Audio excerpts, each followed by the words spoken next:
Hello, in this video I want to show you how to install Firefox browser on Redmi 12R. And to do this we'll need to open our Google Play Store. Now in the top search find app called Firefox.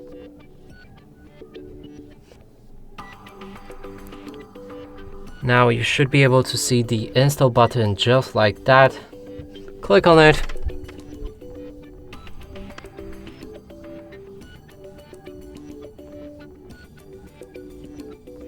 When it's ready, click on the open. Then we can customize the browser with different theme, toolbar placement, assign and turn on synchronization, change between different privacy protection settings, and read the privacy notice. Lastly, click on Start Browsing. You can open any website, and as you can see, it works fine.